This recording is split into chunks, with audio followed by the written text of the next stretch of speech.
আজকে এটা আমাদের 12তম হচ্ছে, দ্বাদশতম।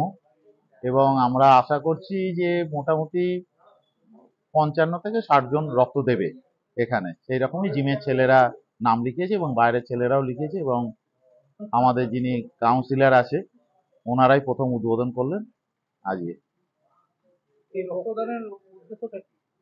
এই রক্তদানের উদ্দেশ্য হচ্ছে সংঘের যেটা সেবাই সংঘের ধর্ম, সেবাই সংঘের কর্ম, আমাদের এইটা যে মহান দান।